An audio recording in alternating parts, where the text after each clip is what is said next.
Paulo é considerada uma das cidades que mais produzem cultura em todo o país. De acordo com a Expetures, a cidade tem 101 museus, mais de 160 teatros e quase 40 centros culturais. Tudo isso movimenta a economia, porque gera emprego e renda. Para discutir esse assunto, na próxima quarta-feira, o Fórum Brasileiro pelos Direitos Culturais promove aqui na capital o seminário Economia da Cultura, Caminhos para o Desenvolvimento.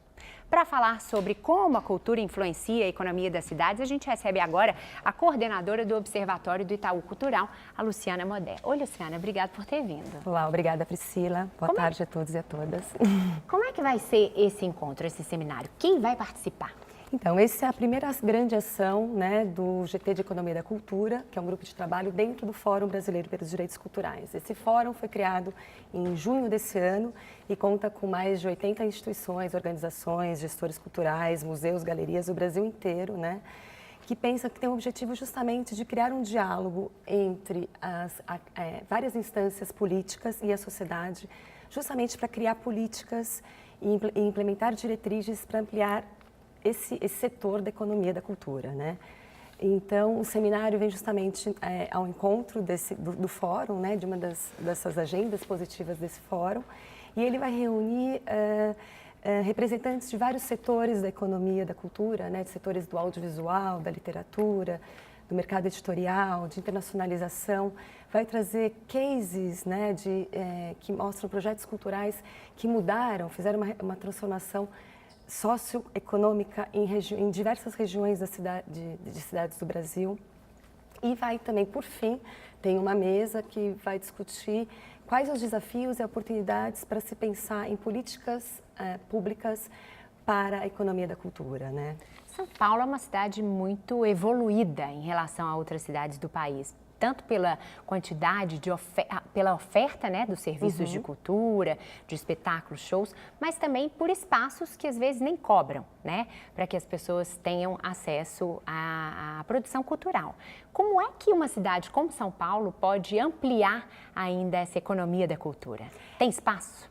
Acho que tem, acho que assim, São Paulo, por exemplo, a gente tem ali no Itaú Cultural, que é um espaço na Avenida Paulista, onde você tem por ano, a gente tem os dados de 2015, que a gente gerou um público de quase 500 mil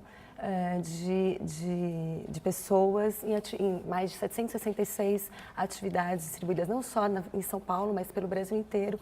Shows, peças de teatro, seminários, exposições de arte totalmente gratuitas. Então, assim, o SESC também, que é um grande pilar, um grande ator do cenário cultural aqui em São Paulo, as próprias programações das secretarias municipal e estadual da cultura, que são totalmente gratuitas.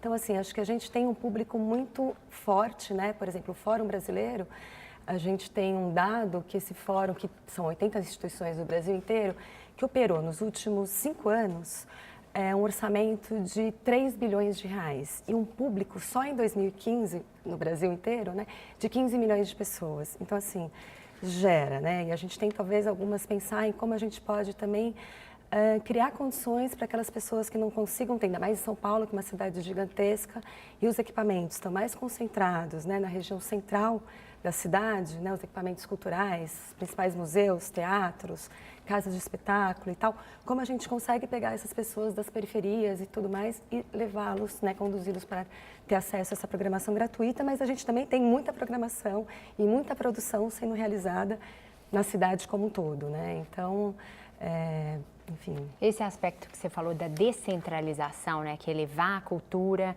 o acesso à cultura para onde as pessoas estão, as pessoas que não têm condições de pagar por um transporte para chegar onde há mais opções, isso é um aspecto super importante, desse trabalho para ampliar o acesso à cultura e para fazer com que a cultura de fato se transforme numa indústria e que seja de acesso a todos, Super. Primeiro, acho que é bacana a gente falar que assim, acho que todas as regiões têm suas próprias culturas, Hoje a gente tem realmente, assim, não dá para falar de levar uma cultura como se fosse alguma coisa meio de quase um colonialismo, assim, De você ter uma cultura erudita que chega com uma cultura popular. Eu acho que, assim, a cidade tem produções muito diversas e cada vez mais potentes e podendo ter formas alternativas de distribuição e de público, de formação de públicos diversos e tal.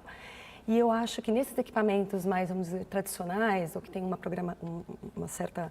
outra programação que está centralizada, centralizada na cidade, teve uma ideia que até o diretor do MIS, o André Sturm, fez recentemente uma entrevista que ele deu para um jornal, que ele achei bastante interessante, assim, que ele fala que como de repente poderia ter um passe cultural, né? Fazer realmente uma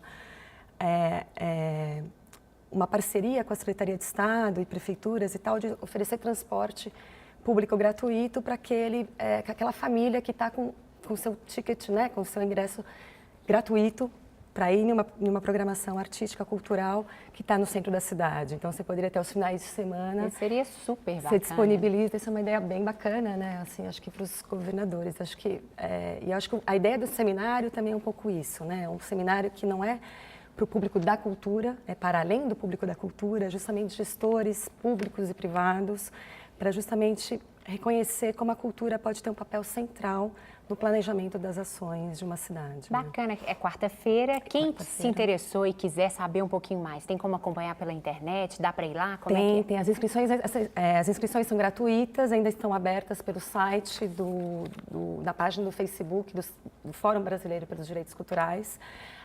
Então, podem entrar e se inscrever. Lá tem a programação completa de todas as mesas. O seminário começa às 9h30 da manhã, vai até às 6 da tarde.